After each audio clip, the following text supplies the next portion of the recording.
എല്ലാവർക്കും നമസ്കാരം. എല്ലാവരെയും ആദ്യം തന്നെ ഞങ്ങളുടെ ഈ പത്രസമ്മേളനത്തിലേക്ക് സ്വാഗതം ചെയ്യുകയാണ്. എൻ്റെ പേര് ഉഷ ഹസീന, അൻസിബ, മാല പാർവതി, മായ വിശ്വനാഥ്. ഞങ്ങൾ ഇന്ന് ഈ പത്രസമ്മേളനം വിളിച്ചു കൂട്ടിയത് അമ്മയിലെ അംഗങ്ങൾ എന്ന നിലയ്ക്കും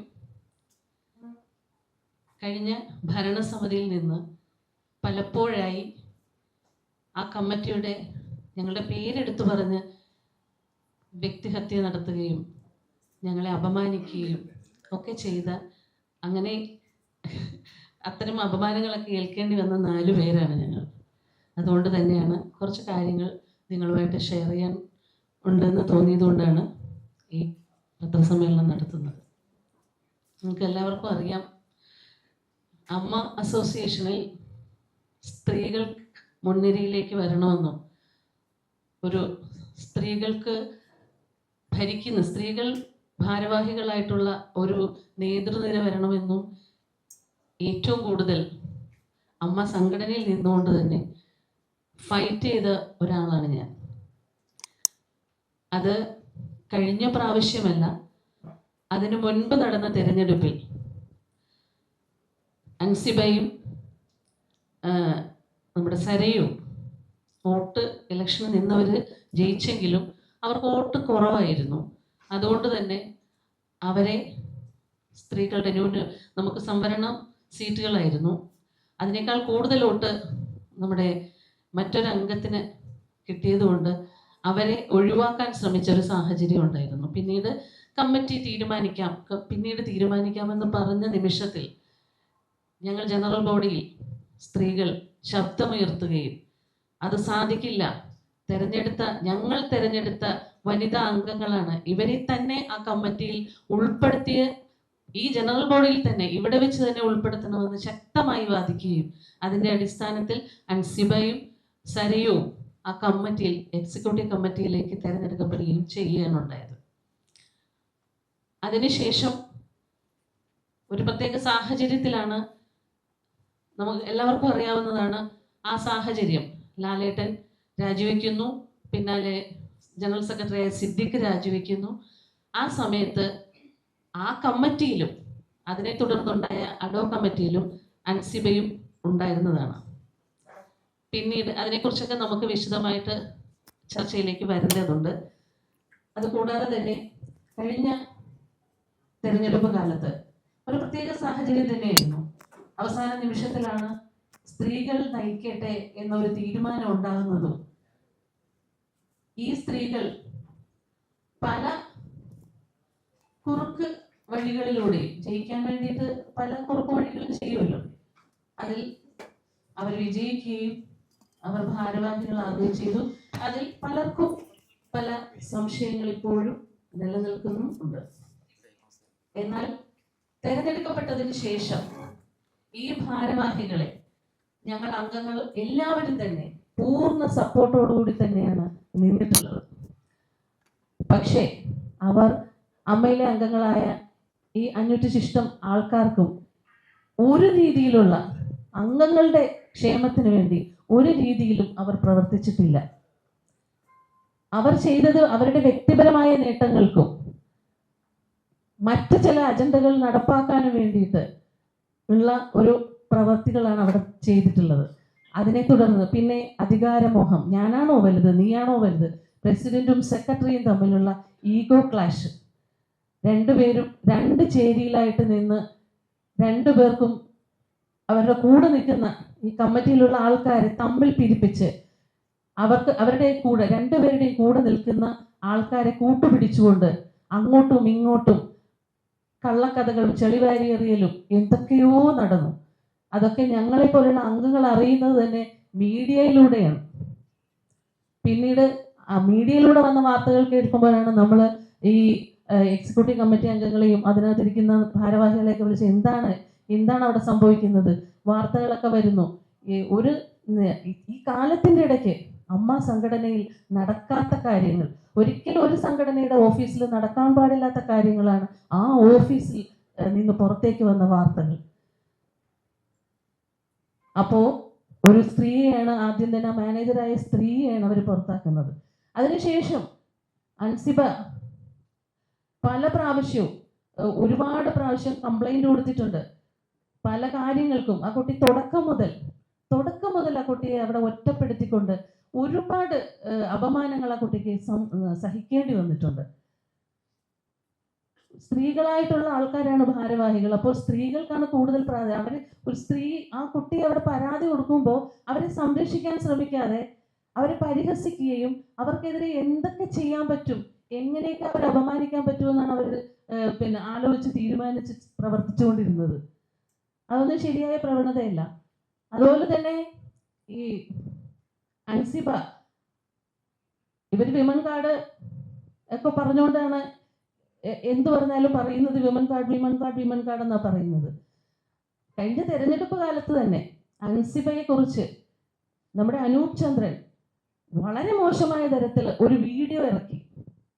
ആ വീഡിയോയെ കുറിച്ച് ശ്വേതാ മേനോനോട് നമ്മൾ പറഞ്ഞപ്പോൾ നമ്മളുടെ സീനിയർ ആയിട്ടുള്ള ഒരു ലേഡി ആർട്ടിസ്റ്റാണ് പറയുന്നത്, വളരെ മോശമായി പോയി, ഇങ്ങനെ ഒരു വീഡിയോ ചെയ്തത് വളരെ മോശം, കുട്ടി വളരെ മാനസികമായിട്ട് തകർന്നിരിക്കുകയാണ്, അതുകൊണ്ട് ഒന്ന് പ്രതികരിക്കണം അതിനൊന്ന് പറഞ്ഞപ്പോൾ അന്ന് അവർ പറഞ്ഞത് എനിക്ക് വളരെ സന്തോഷമായി, അങ്ങനെ തന്നെ വേണം, അത് നന്നായി പോയി എന്നാണ് പറഞ്ഞത്.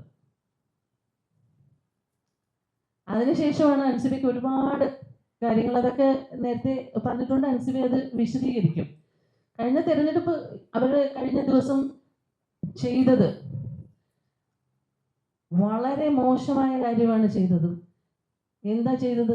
വിശ്വാസപൂർവം ഒരു ജനപ്രതിനിധി കൂടിയായ ഒരു സഹപ്രവർത്തകൻ, എത്രയോ വർഷങ്ങളായിട്ട് പരിചയമുള്ള സഹപ്രവർത്തകനാണ്, അദ്ദേഹം വളരെ പേഴ്സണലായിട്ട് സംസാരിച്ച ഒരു ഓഡിയോ ക്ലിപ്പ് അവർ പുറത്തുവിട്ടിരിക്കുകയാണ്.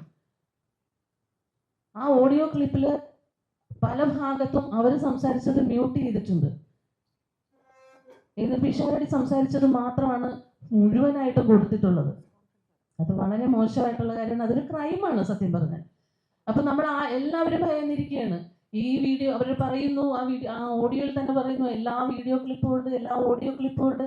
അപ്പൊ സംസാരിച്ചവരുടെയൊക്കെ അതൊക്കെ ഒരു തെറ്റായ രീതിയാണ്. പ്രത്യേകിച്ച് ഒരു സംഘടനയെ നയിച്ചു കൊണ്ടുപോയ ആളാണ്. പല സാഹചര്യത്തിലും പലർക്കും സംസാരിക്കേണ്ടതായിട്ട് വന്നിട്ടുണ്ട്, അവരോട് ഉണ്ടാവും. അപ്പൊ അതൊക്കെ റെക്കോർഡ് ചെയ്ത് വെച്ചിട്ട് പിന്നീട് അത് എന്താ പറയുക, ഒരു ഭീഷണി പോലെ അത് എൻ്റെ കയ്യിലുണ്ട് എന്ന് പറയുന്ന രീതിയും ശരിയല്ല. പിന്നെ കഴിഞ്ഞ തെരഞ്ഞെടുപ്പ് അവര് ആ വോയിസ് ക്ലിപ്പിൽ ഇന്നലെ പറഞ്ഞ ലാലേട്ടൻ രാജിവെച്ച സാഹചര്യം, അഡോക് കമ്മിറ്റിയെ കുറിച്ചൊക്കെ പറഞ്ഞിട്ടുണ്ട്. അപ്പൊ ലാലേട്ടൻ രാജിവെച്ച സാഹചര്യത്തെ കുറിച്ചും ആ കമ്മിറ്റിയിൽ ഉണ്ടായിരുന്ന അൻസിബ തന്നെ പറയട്ടെ. എല്ലാവർക്കും എൻ്റെ വിനീതമായ നമസ്കാരം.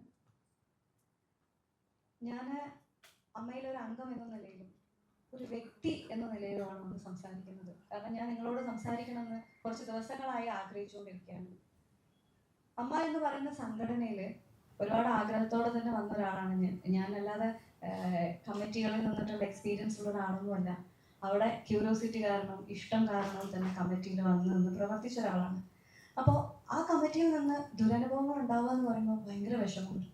ഇപ്പോൾ ഉഷേത്ത പറഞ്ഞ ഒരു കാര്യമുണ്ട്, ഈ കമ്മിറ്റിക്ക് മുന്നേ ലാലേട്ടൻ പ്രസിഡന്റ് ആയിട്ടുള്ള ഒരു കമ്മിറ്റി ഉണ്ടായിരുന്നു. ആ കമ്മിറ്റി പിന്നീട് പ്രത്യേക സാഹചര്യത്തിൽ അഡോക് കമ്മിറ്റിയായി മാറ്റേണ്ട ഒരു അവസ്ഥ വന്നിട്ടുണ്ടായിരുന്നു. അപ്പോൾ ആ അവസ്ഥ വന്നത് എല്ലാവർക്കും അറിയാവുന്ന കാര്യമാണ്. ഞങ്ങളുടെ ആ കമ്മിറ്റി മുന്നോട്ട് പോകുന്ന സമയത്ത്, ലാലേട്ടൻ പ്രസിഡന്റ് ആയിട്ടുള്ള കമ്മിറ്റി മുന്നോട്ട് പോകുന്ന സമയത്താണ് ഹേമ കമ്മിറ്റി റിപ്പോർട്ട് വരികയും അതിനെ തുടർന്ന് വളരെ പ്രശ്നങ്ങൾ രൂക്ഷമാവുകയും ചെയ്തു. അതിനിടയിൽ തന്നെ ജനറൽ സെക്രട്ടറിക്കെതിരെ വലിയ ഗുരുതരമായിട്ടുള്ള ആരോപണം വരികയും അദ്ദേഹം രാജിവെച്ച് പോവുകയും ചെയ്തു. അങ്ങനെ പ്രശ്നങ്ങൾ ഗുരുതരമായതോടെയാണ് പ്രസിഡന്റ് ആയിട്ടുള്ള ലാലേട്ടൻ ആ കമ്മിറ്റി പിരിച്ചു വരികയും ചെയ്തത്. അങ്ങനെ ആ കമ്മിറ്റി പിരിച്ചുവിട്ട സമയത്ത് ഇനി മുന്നോട്ട് എങ്ങനെ എന്നുള്ളൊരു ചോദ്യം വലുതായിരുന്നു. ആ ഒരു ചോദ്യത്തിന്റെ പുറത്താണ് ആ കമ്മിറ്റി തന്നെ വീണ്ടും അഡോക് കമ്മിറ്റി ആയത്. അതിന് മറ്റൊരു കാരണം കൂടെ ഉണ്ടായിരുന്നു. ആ കമ്മിറ്റി അന്ന് രാജിവെക്കുന്ന സമയത്ത് ജനറൽ ബോഡി നടക്കാൻ ഒരുപാട് മാസങ്ങൾ ബാക്കിയുണ്ടായിരുന്നു. അപ്പൊ അത്രയും മാസങ്ങൾ അമ്മയിൽ നടന്നുകൊണ്ടിരിക്കുന്ന പ്രവർത്തനങ്ങൾ മുന്നോട്ട് നീങ്ങണം. അത് നീങ്ങണം എന്നുണ്ടെങ്കിൽ അത് നോക്കി നടത്താൻ ഒരു കമ്മിറ്റി അത്യാവശ്യമായിരുന്നു എന്നുള്ളത് കൊണ്ട് മാത്രമാണ് അന്ന് ലാലേട്ടൻ പ്രസിഡന്റ് ആയിരുന്ന അതേ കമ്മിറ്റി വീണ്ടും അഡോ കമ്മിറ്റി ആയിട്ട് മാറിയത്. ഇപ്പൊ ഞാൻ ആദ്യമായിട്ടാണ് അഡോ കമ്മിറ്റി എന്നുള്ള പേരൊക്കെ കേൾക്കുന്നത്. എന്തായാലും അങ്ങനെ ഒരു കമ്മിറ്റി രൂപീകരിക്കപ്പെട്ടു. ആ കമ്മിറ്റിയാണ് പിന്നീട് കാര്യങ്ങൾ മുന്നോട്ട് കൊണ്ടുപോയത്. അതുപോലെ തന്നെ മറ്റൊരു ചോദ്യമായിരുന്നു സഞ്ജീവിനി എങ്ങനെ അഡോ കമ്മിറ്റിക്ക് മുന്നോട്ട് കൊണ്ടുപോകാൻ പറ്റുന്നുള്ളത്. സഞ്ജീവനി നമ്മുടെ ആ കമ്മിറ്റി രാജിവെച്ച് അഡോ കമ്മിറ്റി ആവുന്നതിന് മുന്നേ തീരുമാനമെടുത്ത ഒരു പ്രൊജക്റ്റ് ആയിരുന്നു. അതായത് ഞാൻ തന്നെ മുന്നേ പല ഇന്റർവ്യൂകളിലും പറഞ്ഞിട്ടുണ്ട്, വിഷ്ണു ഉണ്ണികൃഷ്ണന്റെ മെഡിസിൻ പ്രൊവൈഡ് ചെയ്യുന്ന കമ്പനിയിൽ നിന്നാണ് സഞ്ജീവിനി അംഗങ്ങളായിട്ടുള്ള നമ്മുടെ ആളുകൾക്കെല്ലാം മരുന്നുകൾ എത്തുന്നത്. അപ്പോൾ സഞ്ജീവിനി പ്രവർത്തനങ്ങൾ തുടങ്ങുന്നതും സഞ്ജീവിനി തുടങ്ങാമെന്ന് തീരുമാനിക്കുന്ന സമയത്ത് ജനറൽ സെക്രട്ടറി ആയിട്ടുണ്ടായിരുന്ന സിദ്ദിഖിക്ക അവിടെ ഉണ്ടായിരുന്നു. അപ്പോൾ അങ്ങനെയാണ് വിഷ്ണു ഉണ്ണികൃഷ്ണനായിട്ട് സംസാരിക്കുന്നതും മറ്റു 3 കൊട്ടേഷൻ എടുക്കുന്നതും. അങ്ങനെ വിളിച്ച മൊത്തം കൊട്ടേഷനുകളിൽ നിന്നും ഏറ്റവും വില കുറഞ്ഞ രീതിയിൽ നമുക്ക് ഏറ്റവും നല്ല മെഡിസിൻ പ്രൊവൈഡ് ചെയ്യാം എന്ന് പറഞ്ഞുകൊണ്ട് വിഷ്ണു ഉണ്ണികൃഷ്ണന്റെ ആ ഒരു കൊട്ടേഷൻ നമ്മൾ ഏറ്റെടുക്കുകയും അങ്ങനെ സഞ്ജീവിനി പദ്ധതിയിൽ വിഷ്ണു ഉണ്ണികൃഷ്ണന്റെ കമ്പനിയെ ഉൾപ്പെടുത്തുകയും മരുന്നുകൾ കൃത്യമായി അയച്ചു കൊടുക്കുകയും ചെയ്തത്. പക്ഷെ നമ്മുടെ സഞ്ജീവിനി പ്രൊജക്ട് ഓൺ ആയതിനു ശേഷമായിരുന്നു ജനറൽ സെക്രട്ടറി അവിടുന്ന് സ്ഥാനം ഒഴിയുന്നതും ഈ കമ്മിറ്റി അഡോ കമ്മിറ്റിയായി മാറുന്നു. അപ്പൊ ആ അഡോ കമ്മിറ്റി തീരുമാനിച്ചത് ഓൾറെഡി പ്ലാൻ ചെയ്ത് വെച്ച സഞ്ജീവിനി പ്രൊജക്ട് നമുക്ക് മുന്നോട്ട് കൊണ്ടുപോകണം. കാരണം 5000 രൂപ കൊണ്ട് മരുന്ന് ഉൾപ്പെടെ ജീവിത ചെലവ് മൊത്തം താങ്ങി നിർത്തുന്ന ഒരുപാട് മെമ്പേഴ്സ് ഉണ്ട് അമ്മയിൽ. അപ്പൊ നമുക്ക് അത്ഭുതമായിരുന്നു, 5000 രൂപയ്ക്ക് മരുന്നും വാങ്ങി ഒരു മാസം അവരുടെ ചെലവ് കഴിയാന്ന് പറയുമ്പോൾ. അപ്പൊ അവർക്ക് നമ്മൾ ഈ മരുന്ന് കൊടുക്കുകയാണെന്നുണ്ടെങ്കിൽ ആ 5000 രൂപ അവർക്ക് അവരുടെ ജീവിത നിത്യ ചെലവുകൾക്ക് ഉപയോഗിക്കാമല്ലോ എന്നുള്ള ചിന്തയിൽ തുടങ്ങിയതാണ് സഞ്ജീവനി. അപ്പൊ അഡോ കമ്മിറ്റി ഏറ്റെടുത്ത് സഞ്ജീവനി പ്രൊജക്ട് തുടങ്ങി എല്ലാവർക്കും കഴിഞ്ഞ ജനുവരി 26-നായിരുന്നു സഞ്ജീവനി ലോഞ്ച് ചെയ്തത്. സഞ്ജീവനി ലോഞ്ച് ചെയ്ത സമയത്ത് അന്ന് അവിടെ മമ്മൂക്ക ഉണ്ടായിരുന്നു, ലാലേട്ടൻ ഉണ്ടായിരുന്നു, ശ്രീനിവാസൻ സാർ ഉണ്ടായിരുന്നു, സുരേഷ് ഗോപി സാർ ഉണ്ടായിരുന്നു, അമ്മയിലെ മറ്റു പല അംഗങ്ങളും ഉണ്ടായിരുന്നു. അപ്പൊ നമ്മുടെ സ്ഫടികം ജോർജ് സാറിന്, നമ്മുടെ വീണ കുമ്പളിങ്ങി ചേച്ചി, അങ്ങനെ കുറെ പേർക്ക് മരുന്നുകൾ കൊടുത്തിട്ടായിരുന്നു നമ്മളതിന് തുടക്കം കുറിച്ചത്. അതൊരു നല്ല കാര്യമാണ് ചെയ്തത്. അത് അഡോ കമ്മിറ്റി ആവുന്നതിന് മുന്നേ ആ കമ്മിറ്റി എടുത്ത തീരുമാനമായിരുന്നു അത്. അതാണ് നടപ്പിലാക്കിയത്. അതിനെങ്ങനെയാണ് ചോദ്യം ചെയ്യണമെന്ന് എനിക്ക് മനസ്സിലാവുന്നില്ല. നല്ലൊരു കാര്യം ചെയ്തതിനെയാണോ ഇത്രയും കുറ്റപ്പെടുത്തുന്നതെന്ന് എനിക്ക് മനസ്സിലായിട്ടില്ല. അതുപോലെ തന്നെ ഈ കമ്മിറ്റി ഇപ്പൊ ഞാൻ മറ്റൊരു ചോദ്യം കേട്ടു, ലാലേട്ടൻ പ്രസിഡന്റ് ആയിട്ടുള്ള കമ്മിറ്റിക്ക് തന്നെ അഡോ കമ്മിറ്റി ആയിട്ട് മാറാൻ അവസരം കിട്ടി.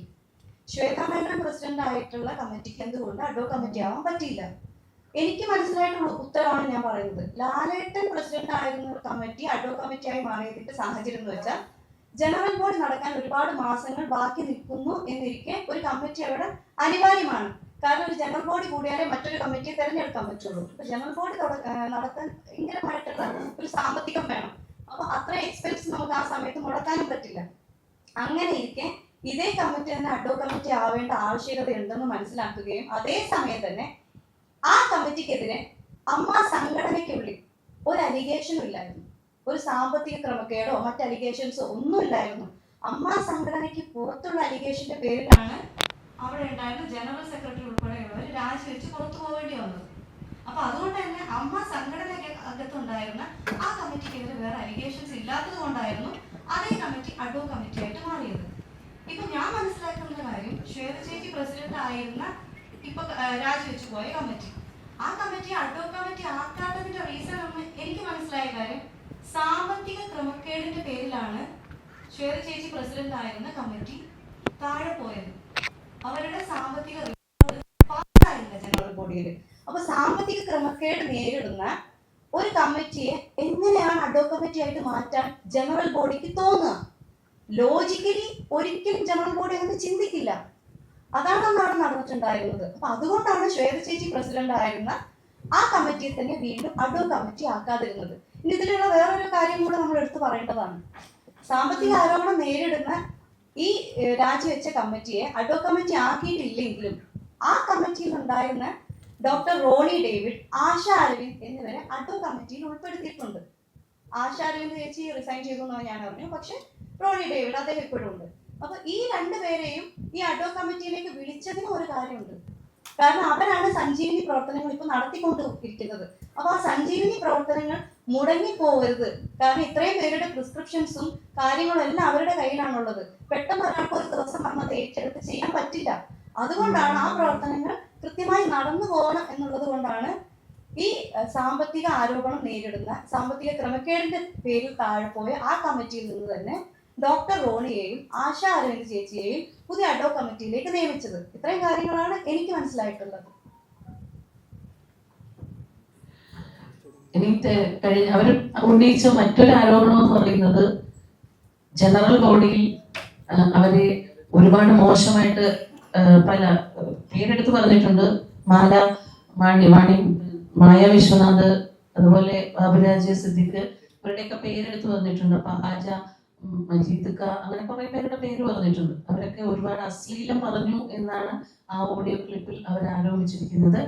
അങ്ങനെ അശ്ലീലം എന്ന് പറഞ്ഞിട്ട് അവർ വന്നപ്പോൾ മുതൽ അവരെ കേൾക്കാൻ ഞങ്ങൾ സ്ത്രീകൾ തയ്യാറായിരുന്നു. സ്ത്രീകൾ മുൻപിൽ നിന്ന് തന്നെ ശ്വേത എന്നെ ഉൾപ്പെടെ കുറച്ച് പേരെ കോണ്ടാക്ട് ചെയ്തിട്ടുണ്ടായിരുന്നു ജനറൽ ബോഡിക്ക് മുൻപ്. ഞങ്ങൾക്ക് ചേച്ചി സംസാരിക്കാനുണ്ട്, ഞങ്ങൾക്ക് പറയാനുണ്ട് കാര്യങ്ങൾ. അപ്പൊ ഞങ്ങൾ വിചാരിക്കുന്നത് എന്താണ്, ഈ കാലയളവിൽ അവിടെ നടന്നിട്ടുള്ള കാര്യങ്ങളെ കുറിച്ച് അവർക്ക് വിശദീകരണം ഉണ്ടാവും.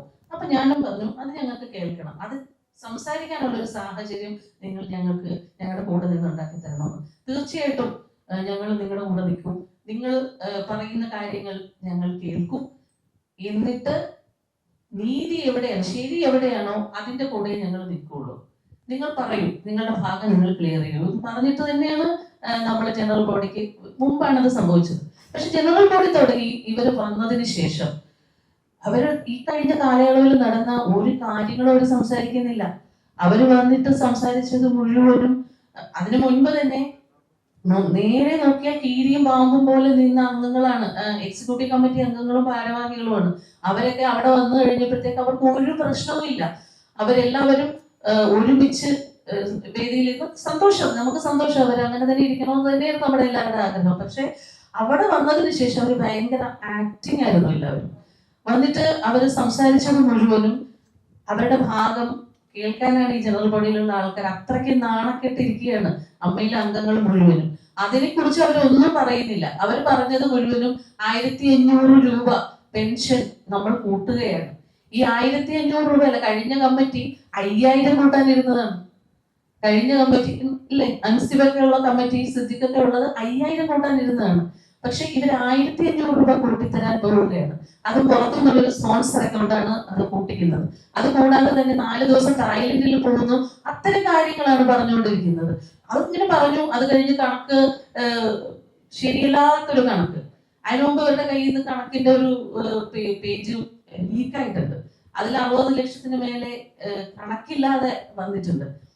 അതിനെ കുറിച്ചൊക്കെ ബാബുരാജ് പറഞ്ഞതാണ്, അത് കാണിച്ചു കൊടുത്തിട്ടുണ്ടായിരുന്നു ബാബുരാജ്.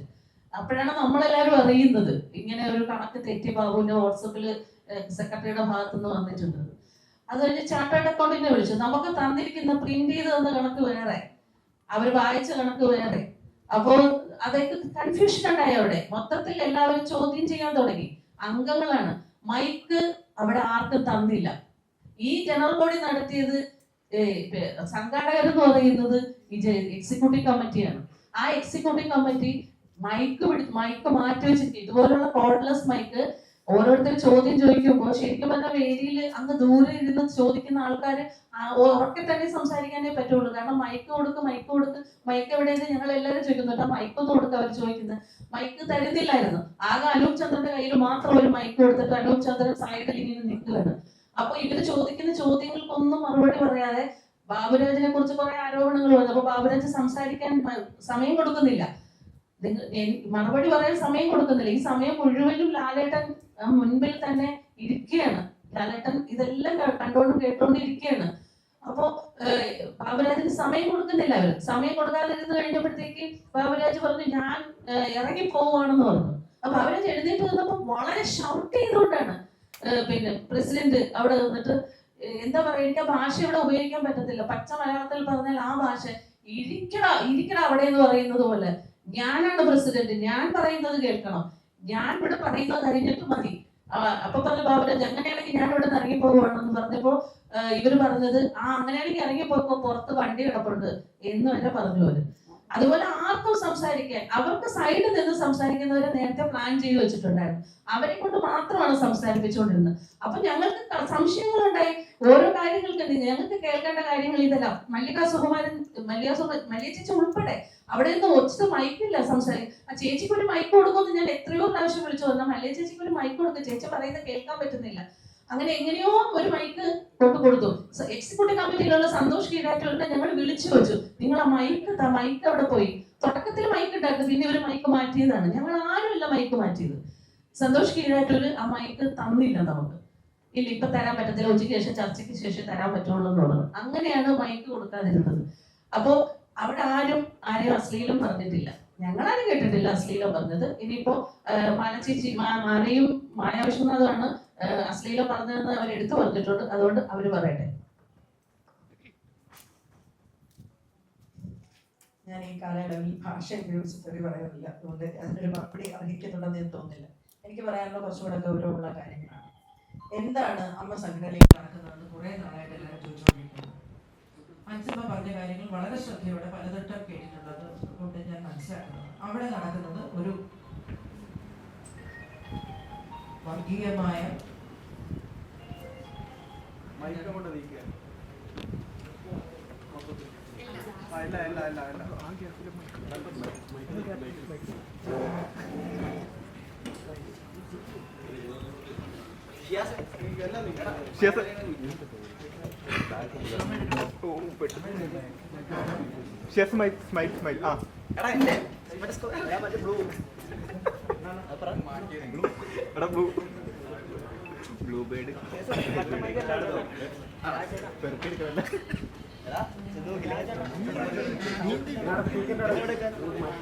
പറയാനുള്ളത്, നമ്മൾ പ്രതീക്ഷിക്കാത്തതും നമ്മൾ വിചാരിക്കാത്തതും 32 വർഷമായി അമ്മയിൽ നടക്കാത്തതുമായ കാര്യങ്ങൾ അവിടെ നടക്കുന്നതായിട്ടാണ് ഞങ്ങൾ സംശയിക്കുന്നത്. എനിക്ക് ആധാരവും ഉണ്ട്, വെറുതെ പറയുന്നതല്ല. നിങ്ങൾ ഈ വീഡിയോ എത്ര പേര് ശ്രദ്ധിച്ചിട്ടുണ്ടെന്ന് അറിയില്ല, ഞാനൊന്ന് പ്ലേ ചെയ്യാം.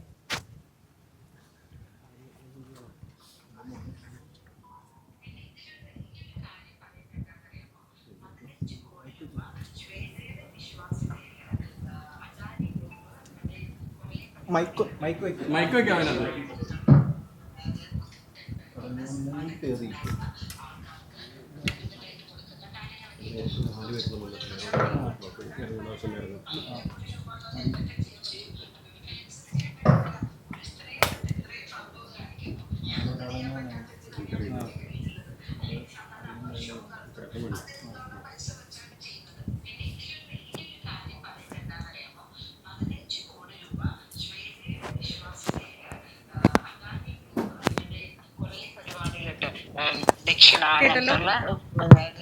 ഇത് ഒന്നാമത്തെ കാര്യം, ഒരു മൾട്ടിനാഷണൽ കമ്പനിയിൽ നിന്നും ശ്വേതയുടെ വിശ്വാസ്യതയിൽ കൊണ്ടുവരുമെന്ന് പറയുന്നത് മറ്റൊരു പ്രധാനപ്പെട്ട രാഷ്ട്രീയ പാർട്ടിയുടെ സംസ്ഥാന നേതാവാണ്.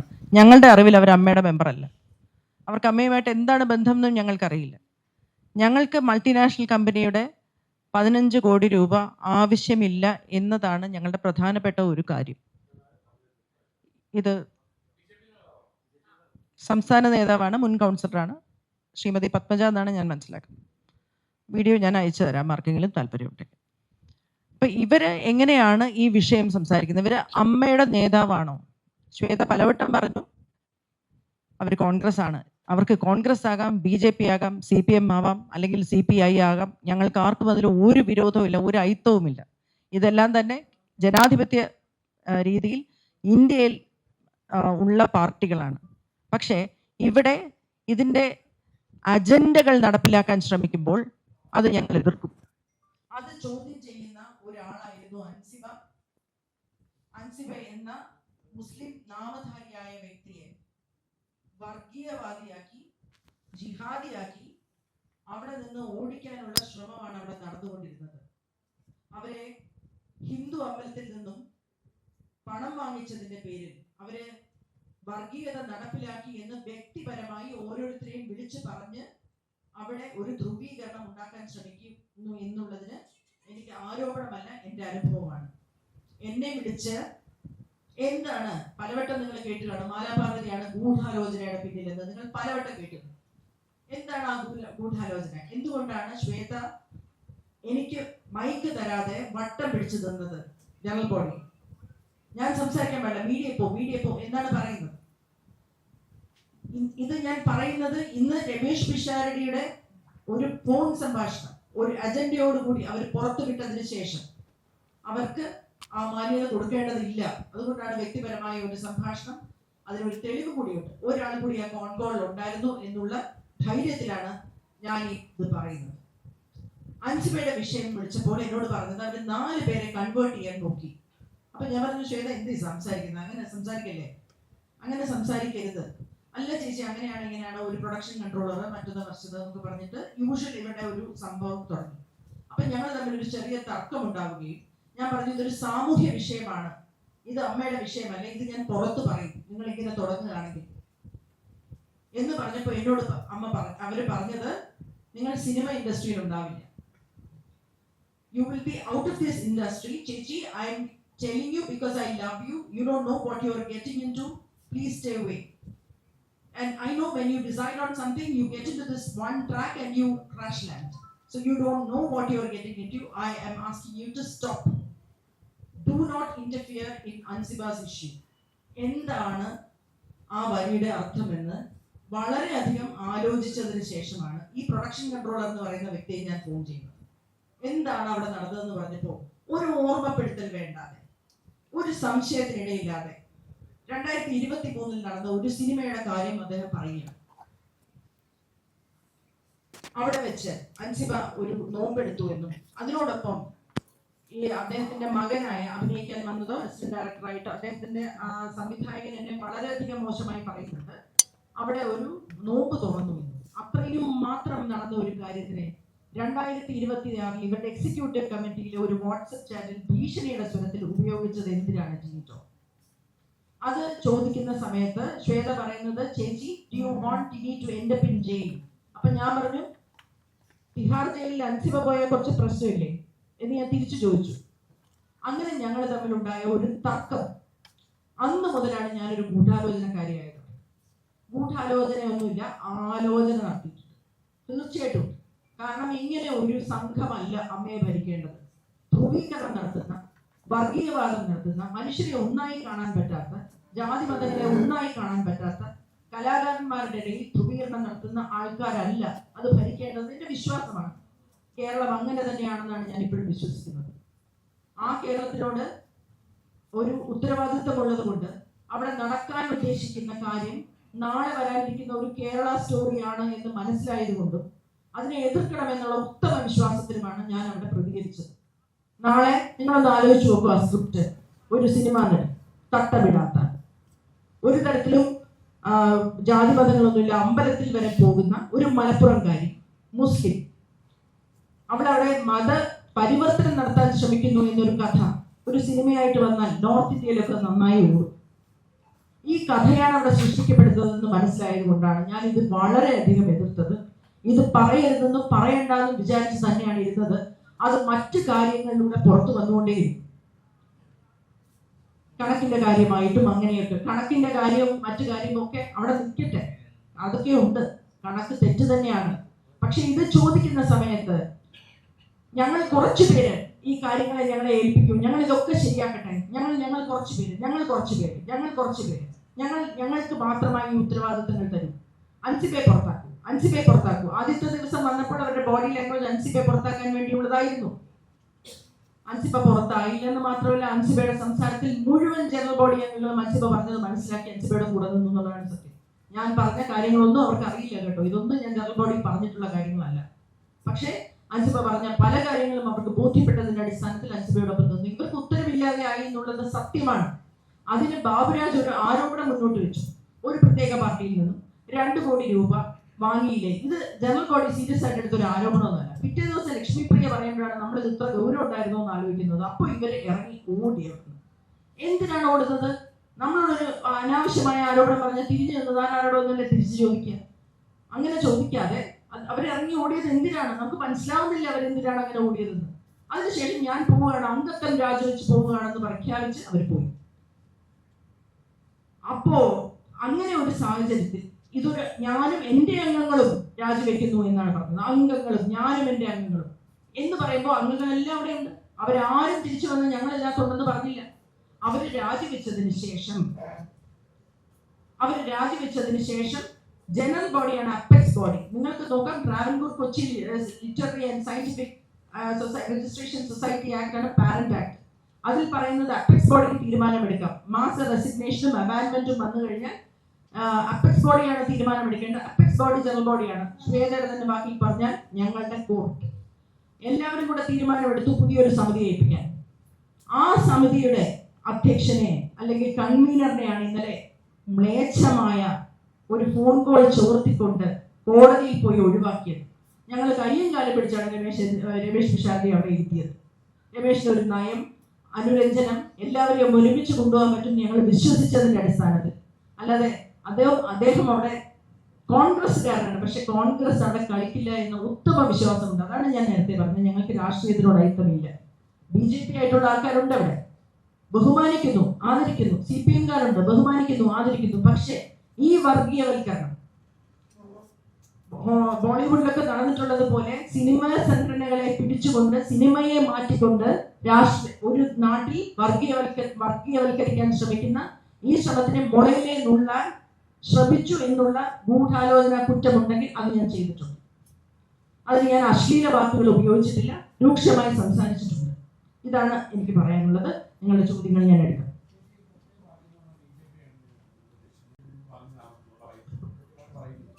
അല്ല, അങ്ങനെ തന്നെയാണ് ബാബുരാജ് പറഞ്ഞത്.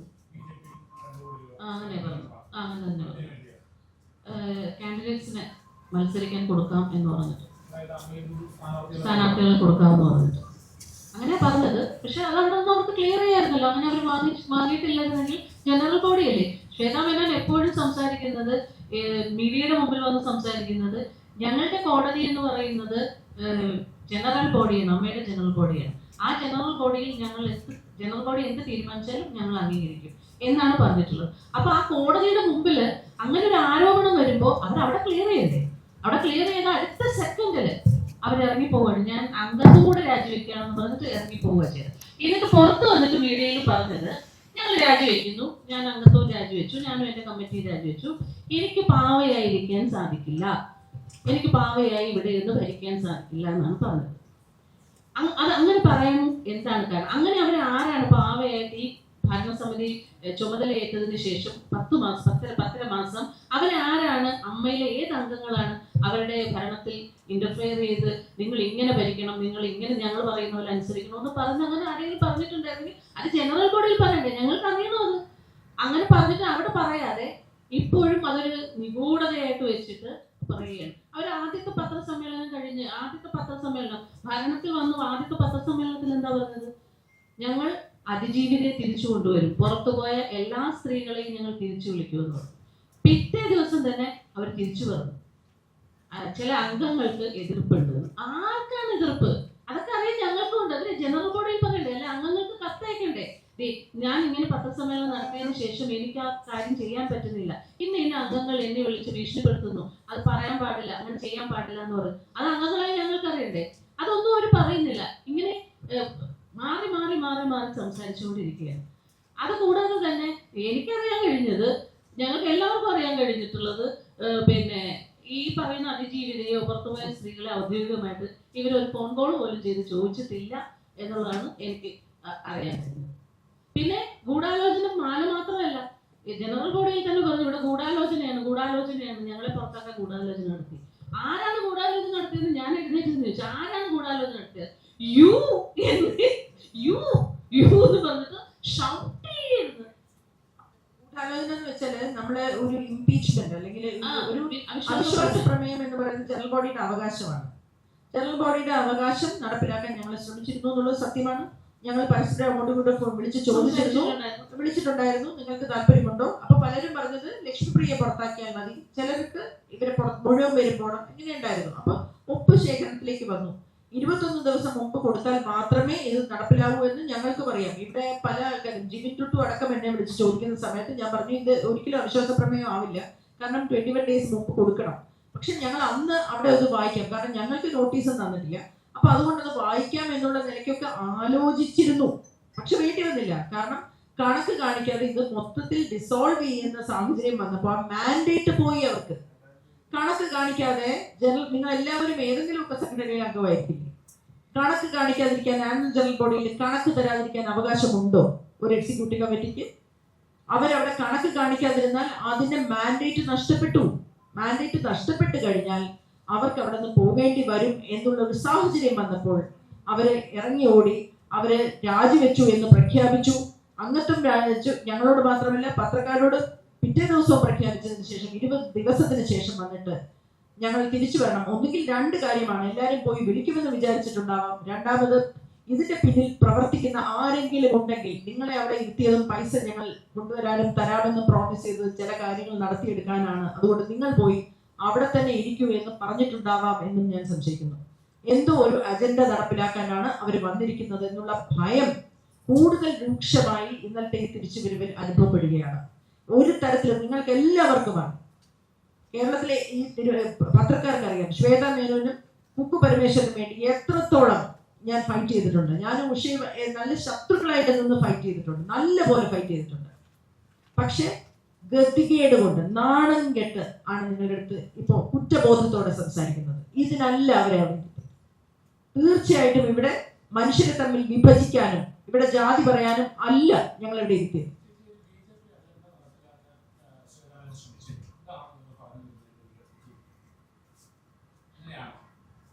അതെ, അതാണ് അതിനുള്ള ഒരു അജണ്ട അവരുടെ കയ്യിൽ ഉണ്ടായിരുന്നു. ലക്ഷ്മിപ്രിയ ആ ഒരു കൂട്ടുകെട്ട് അതായിരുന്നു. അതിനുശേഷം അതുകൊണ്ടാണല്ലോ എന്നെ ജിഹാദി എന്ന് വിളിച്ചു ലക്ഷ്മിപ്രിയ. പിന്നീട് എന്നെ വിളിച്ചു പറഞ്ഞ് ഞാൻ ട്രോൾ ചെയ്തതാണ്. ജിഹാദി എന്ന് വിളിച്ചിട്ടാണോ ഒരാളെ ട്രോളുന്നത് എനിക്ക് മനസ്സിലാകുന്നില്ല. ലക്ഷ്മിപ്രിയയുടെ ഒരു പ്രസ് കോൺഫറൻസ് നിങ്ങൾ എല്ലാവരും ശ്രദ്ധിച്ചു കാണും. അവരതിനകത്ത് ലക്ഷ്മിപ്രിയ അവിടെ ഗൂഢമായി പറഞ്ഞിരുന്നു, തമാശയ്ക്ക് പറഞ്ഞു. തീരെ തമാശയല്ലാതെ പ്രസ് കോൺഫറൻസിൽ അൻസിബയുടെ പിന്നിൽ മത തീവ്രവാദികൾ ഉണ്ടെന്ന് പറഞ്ഞ് നിങ്ങൾ എല്ലാവരും കേട്ടതല്ലേ? നിങ്ങൾ ചോദിച്ചോ ആരാണ് ആ മത തീവ്രവാദികളെന്ന്? തെളിവ് ചോദിക്കാത്തത് എന്താ? സാധാരണ വന്ന് മലയാളികളോട് സംസാരിച്ചിട്ട് പോയാൽ നിങ്ങൾ പുറകെ നിന്ന് ചോദിക്കുമല്ലോ അത് പുറത്തു വിടാൻ. എന്താ വിടാത്ത? എന്താ ചോദിക്കാത്ത? എന്തുകൊണ്ടാണ് അവർ ഇപ്പോഴും അത് പറഞ്ഞിട്ട് ഇവിടെ സ്വസ്ഥമായി നടക്കാൻ സാധിക്കുന്നത്? എന്തെല്ലാം പറഞ്ഞ് വ്യക്തിപരമായി ആക്ഷേപിച്ചു. ആ ക്ലിപ്പ്, ഒരു ചാനലിൽ വന്ന ക്ലിപ്പ് കഴിഞ്ഞിട്ട് അൻസിബേനെ വിളിച്ചു പറയുകയാണ്, ചേച്ചി 9 മാസം ഞാൻ ഇതാണ് അനുഭവിച്ചുകൊണ്ടിരുന്നത്. ഒരു കാര്യം പറയുമ്പോൾ, പണം വെട്ടിക്കരുതെന്ന് പറയുമ്പോൾ, എക്സിക്യൂട്ടീവ് കമ്മിറ്റിയിൽ തീരുമാനമെടുത്ത പണമേ ചെലവാക്കാവുള്ളൂ എന്ന് പറയുമ്പോൾ, തൂർത്ത് നടത്തരുതെന്ന് പറയുമ്പോൾ, ഈ പണം ഇതിനുള്ളതല്ല എന്ന് പറയുമ്പോൾ, വ്യക്തിപരമായി ഇരുന്ന് ഇതുപോലത്തെ അശ്ലീലം പറഞ്ഞ് എന്നെ മുഴുവൻ സമയം നോക്കിയും അത് കേട്ട് ചിരിച്ചുകൊണ്ടിരുന്ന കുറെ പേരെയുമാണ് ഞാൻ അവിടെ കണ്ടത്. ചേച്ചി ഇതാണ് ഞാൻ അനുഭവിച്ചത് എന്ന് പറയുക.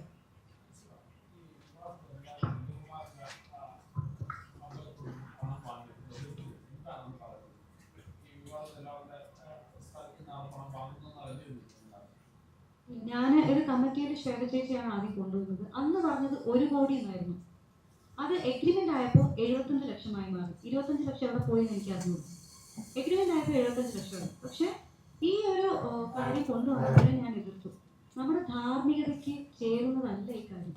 അമ്മയിൽ 32 വർഷമായിട്ട് ഒരു മതസ്ഥാപനങ്ങളും കടന്നുകൂടിയിട്ടില്ല, ഒരു മതചിഹ്നങ്ങളും കടന്നുകൂടിയിട്ടില്ല. ഇന്ന് നിങ്ങൾ ഒരു ചെമ്പ് കൊണ്ടുവരാണെങ്കിൽ നാളെ ഒരു മോസ്ക് വരും, പിന്നീട് ഒരു ചേർച്ച് വരും, അങ്ങനെ മതസ്ഥാപനങ്ങൾ വരും, ഒരുപാട് രാഷ്ട്രീയ പാർട്ടികൾ വരും. അത് വരാൻ പാടില്ല. വളരെ സന്തോഷത്തോടെ കഴിഞ്ഞു പോകുന്ന ഒരു സ്ഥാപനമാണ് അമ്മ. അമ്മയിൽ അങ്ങനെ കൊണ്ടുവരരുതെന്ന് മാത്രമാണ് ഞാൻ പറഞ്ഞത്. അതെന്ന് പറഞ്ഞോ അന്ന് തുടങ്ങി ഏറ്റവും കൂടുതലുള്ള വൈരാഗ്യം കാണിക്കാൻ എനിക്കെതിരെ വ്യാജ പരാതി കൊടുപ്പിക്കുന്നു ലക്ഷ്മിപ്രിയയെ കൊണ്ട്. തൃപ്പൂണിത്തുറ പോലീസ് സ്റ്റേഷൻ ഒരു നോട്ടീസ് പോലും ഇല്ലാതെയാണ് ആ പോലീസ് സ്റ്റേഷനിൽ എന്നെ മാനസികമായിട്ട് പീഡിപ്പിച്ചിട്ടുള്ളത്. അതിന്റെ കേസ് ഞാൻ കൊടുത്തിട്ട് അതിന് FIR ഇടാൻ തയ്യാറല്ല. പക്ഷെ എനിക്കെതിരെ FIR ഇല്ലാത്ത ഒരു കാര്യത്തിന് ഒരു നോട്ടീസ് പോലും ഇല്ലാതെ എന്നെ വിളിച്ചു വരുത്തി 3 മണിക്കൂർ എന്നെ ഹരാസ് ചെയ്യാൻ പോലീസുകാർക്ക് കഴിയുമായിരുന്നു. അതിനുശേഷം ഞാൻ ടിനി ടോമിനെതിരെ പരാതി കൊടുത്തു. FIR ഇട്ടില്ല. കടവന്ത്ര പോലീസ് സ്റ്റേഷനിലാണ് ഞാൻ പോയിട്ട് പരാതി കൊടുത്തത്. ഇതിൽ പ്രഥമ ദൃഷ്ടിയ കേസെടുക്കാൻ പറ്റില്ല എന്ന് പറഞ്ഞ് ഒഴിവാക്കി ഇട്ടു. പിന്നീട് ഞാൻ അത് കോടതിയിൽ പോയിട്ടാണ് ഞാൻ അത് FIR ഇടിപ്പിച്ചത്. നിങ്ങൾ എല്ലാവരും കണ്ടിട്ടുണ്ടാവും.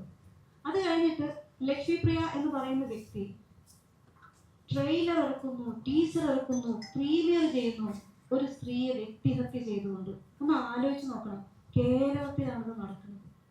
ഞാൻ അന്ന് അതിയായി വിഷമിച്ചിട്ട് ഞാൻ എല്ലാവരും വിളിച്ച് സംസാരിച്ചു. ഇത് എങ്ങനെയാണ് ഇത് ചെയ്യാൻ പറ്റുന്നത്? കേരളത്തിലാണ്, അതായത് ഭീഷണിയുടെ സ്വരത്തിലാണ് ആദ്യം ട്രെയിലർ ഇടുന്നത്. ട്രെയിലറിൽ ഒരു പോർഷൻ കട്ട് ചെയ്ത് കാണിക്കുന്നു, എന്നിട്ട് അതേ ചാനൽ, ക്യാൻ എന്ന് പറഞ്ഞ ചാനലിൽ എഴുതി കാണിക്കുകയാണ് ഇതിന്റെ 1ാം ഭാഗം നാളെ 4 മണിക്ക് ടെലികാസ്റ്റ് ചെയ്യുന്നതായിരിക്കും. 2ാം ഭാഗം അതിന്റെ നെക്സ്റ്റ് ദിവസം ഇടുന്നതായിരിക്കും. എന്ത് മ്ലേച്ഛകരമായിട്ടുള്ള കാര്യമാണ് കേരളത്തിൽ നടക്കുന്നത്. അപ്പൊ ഞാൻ ആലോചിക്കുകയാണ്, ഇങ്ങനെ പറയാൻ അവസരം കേരളത്തിൽ ഉണ്ട് എന്നുണ്ടെങ്കിൽ എത്രയോ പേരാണ് ഇവിടെ അനുഭവിക്കാൻ പോകുന്നത്. എത്രയോ ആത്മഹത്യകൾ നമ്മൾ കാണേണ്ടി വരും. കാരണം ഇത്തരത്തിൽ വ്യക്തിഹത്യ ചെയ്യാൻ പറ്റുന്ന ഒരു സംസ്ഥാനമായിട്ട് എങ്ങനെയാണ് കേരളം മാറുന്നതെന്ന് എനിക്ക് മനസ്സിലാവുന്നില്ല. ഞാൻ അതിനെതിരെ പാലാരിവട്ടം സ്റ്റേഷനിൽ പരാതി കൊടുത്തു. ആ പരാതി ഇപ്പോഴും എടുത്തിട്ടില്ല. അപ്പൊ ഞാൻ ആലോചിക്കുകയാണ്, ലക്ഷ്മിപ്രിയ എന്ന് പറയുന്ന വ്യക്തിക്ക് ഇത്രത്തോളം സ്വാധീനമുണ്ടോ? ഞാൻ കൊടുത്ത പരാതി, ഞാൻ പാലാരിവട്ടം സ്റ്റേഷനിൽ പരാതി കൊടുത്തതിന് ശേഷം ഞാൻ എൻ്റെ കുറച്ച് മാധ്യമ സുഹൃത്തുക്കളെ അറിയിച്ചിട്ടുണ്ടായിരുന്നു. ഞാൻ പാലാരിവട്ടം സ്റ്റേഷനിൽ പരാതി കൊടുത്തിട്ടുണ്ട് വ്യക്തിഹത്യക്കെതിരെ. അങ്ങനെ കുറച്ച് മാധ്യമ സുഹൃത്തുക്കൾ പാലാരിവട്ടം പോലീസ് സ്റ്റേഷനിൽ വിളിച്ചു ചോദിച്ചപ്പോൾ അവിടുന്ന് പറഞ്ഞത് അങ്ങനെ ഒരു പരാതി അവർ കണ്ടിട്ടില്ല എന്നാണ്. അതിനുശേഷം ഞാൻ നമ്മുടെ ആഭ്യന്തരമന്ത്രി രമേശ് ചെന്നിത്തല സാറിന്റെ നമ്പർ കണ്ടുപിടിച്ച് അദ്ദേഹത്തെ വിളിച്ചു. ഞാനൊരു 15-20 തവണ ഞാൻ റിങ് ചെയ്തിട്ടാണ് വിളിച്ചത്. കാരണം എനിക്ക് എങ്ങനെയെങ്കിലും അദ്ദേഹത്തോട് സംസാരിക്കണമെന്ന് അത്രയ്ക്ക് ഞാൻ ആഗ്രഹിച്ചിട്ടാണ് ഞാൻ വിളിച്ചിട്ട് ഞാൻ അദ്ദേഹത്തോട് സംസാരിച്ചപ്പോൾ അദ്ദേഹം എന്നോട് ചോദിച്ചു, FIR ഇട്ടിട്ടില്ലെന്ന് ചോദിച്ചു. ഞാൻ ഇട്ടിട്ടില്ല എന്ന് പറഞ്ഞു. അപ്പോൾ രമേശ് ചെന്നിത്തല സാർ പറഞ്ഞു, ഞാൻ വിളിച്ച് സംസാരിക്കാം. അദ്ദേഹത്തിന്റെ ഫോൺ കട്ട് ചെയ്ത് ഒരു 5 മിനിറ്റിന് ശേഷം എന്നെ പാലാരിവട്ടം സ്റ്റേഷനിൽ നിന്ന് എന്നെ വിളിക്കുകയാണ്. എന്നെ CI വിളിച്ചിട്ട് പറഞ്ഞു, എന്റെ പേര്, വയസ്സ്, കാര്യങ്ങളെല്ലാം എഴുതിയെടുത്തു, അക്നോളജ്മെന്റ് അയച്ചിട്ടുണ്ട്, ഞാൻ പരാതി കൊടുക്കുന്നില്ല. അപ്പൊ ഞാൻ ചോദിച്ചു, FIR ഇടുന്നില്ലേ സാർ? അല്ല, അത് ഞങ്ങൾ 14 ദിവസം മുമ്പ് പ്രിലിമിനറി എൻക്വയറി നടത്തണമെന്ന്. ഒരു പെൺകുട്ടിക്കെതിരെ ഫ്ലഡ് ഷേവിങ്ങിന്റെ ഏറ്റവും മാക്സിമം ആണ് ട്രെയിലറും ടീസറും പ്രീമിയറും അടക്കം ചെയ്തു വെച്ചിരിക്കുന്നത്. എന്നിട്ടാണ് പോലീസുകാർ പറയുന്നത് ഇത് പ്രിലിമിനറി എൻക്വയറി നടത്തണം. പ്രഥമ ദൃഷ്ട്യാ തന്നെ കേസുണ്ട്. FIR ഇട്ടാൽ എന്താണ് കുഴപ്പം? FIR ഇട്ടിട്ട് കഴമ്പില്ലെങ്കിൽ പറയാലോ. പക്ഷെ പ്രിലിമിനറി എൻക്വയറി മാത്രമാക്കുന്നത് എങ്ങനെയാണെന്ന് എനിക്ക് മനസ്സിലായില്ല. ഒരു സ്റ്റേറ്റിന്റെ ആഭ്യന്തരമന്ത്രി വിളിച്ചു പറഞ്ഞിട്ട് പോലും FIR ഇടാൻ പറ്റാത്ത പോലീസ് സ്റ്റേഷനാണോ കേരളത്തിലുള്ളത്? അപ്പൊ നമ്മൾ ആലോചിക്കേണ്ടിയിരിക്കുന്നു, കേരളത്തിലുള്ള പോലീസ് സ്റ്റേഷനുകൾ എല്ലാം ഇങ്ങനെയാണോ ഇങ്ങനെയല്ലേ എന്ന് നമ്മൾ തീർച്ചയായിട്ടും അറിയണം. ഓപ്പറേഷൻ തൂഫാൻ നടക്കുന്നുണ്ട്. എനിക്ക് ആഭ്യന്തരമന്ത്രിയോടുള്ള റിക്വസ്റ്റ് ആണ്, ഓപ്പറേഷൻ തൂഫാനോടൊപ്പം തന്നെ ചെയ്യേണ്ട ഒരു പ്രധാന കാര്യമാണ് സാധാരണക്കാർ പോലീസ് സ്റ്റേഷനിൽ പരാതിയുമായിട്ട് വരുന്ന സമയത്ത് ആ പരാതി എടുക്കുന്നുണ്ടോ, അല്ലെങ്കിൽ പരാതിക്കാർക്ക് സ്വാധീനവും പണവും ഒന്നും ഇല്ലാന്നുണ്ടെങ്കിൽ അവരുടെ പരാതി എടുക്കില്ലേ? ആരോപണ വിധേയരായിട്ടുള്ളവരെ സഹായിക്കാനാണോ പോലീസ് സ്റ്റേഷൻ പ്രവർത്തിക്കുന്നത് എന്നുള്ളത് ഓപ്പറേഷൻ തൂഫാനോടൊപ്പം തന്നെ അല്ലെങ്കിൽ അതിന് മുകളിൽ പ്രാധാന്യം അർഹിക്കുന്ന ഒരു കാര്യമാണ്. അത് തീർച്ചയായിട്ടും ആഭ്യന്തരമന്ത്രി തീർച്ചയായിട്ടും ശ്രദ്ധിക്കേണ്ട കാര്യമാണ്.